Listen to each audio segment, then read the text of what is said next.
বই পড়া আমার সবসময় ভালো লাগে। বই পড়ে শোনাতে সবাইকে ভালো লাগে।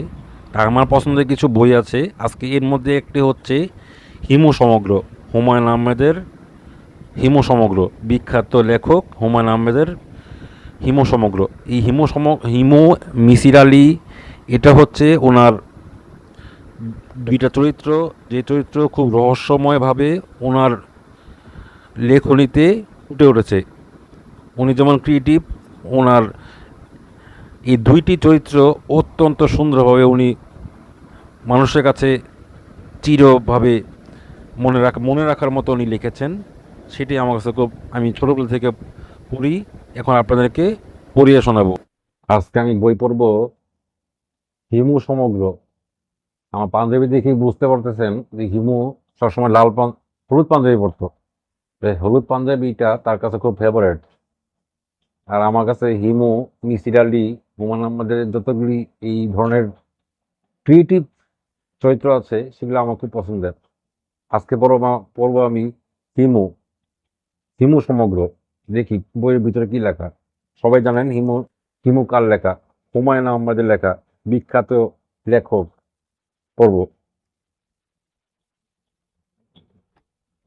বইয়ের প্রথমেই লেখা, হিমুকে অর্থাৎ হিমালয়কে কি আপনারা চিনেন? তার রহস্যময় জগৎ সম্পর্কে আপনার ধারণা কি? আপনাদের সাথে তার কি কখনো দেখা হয়েছে? অথবা আপনার কি কখনো মনে হয়েছে আপনার সবার ভিতরে একজন হিমু বাস করে? হুমায়ুন আহমেদ সেই হিমুকে বের করে নিয়ে এসেছেন, যে একই সঙ্গে খুব চেনা আবার খুবই অচেনা। তার মানে বুঝতে পারছেন, যে কখনো সত্যি কথা বলে না, আবার কখনো মিথ্যা কথা বলে না। এ কি করে সম্ভব?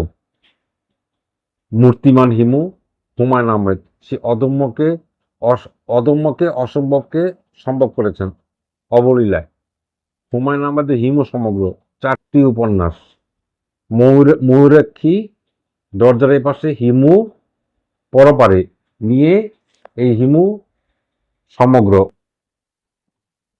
আজকে প্রথম পর্ব, হিমুর পরবাস্তব জগতে আপনাকে সাদর আমন্ত্রণ।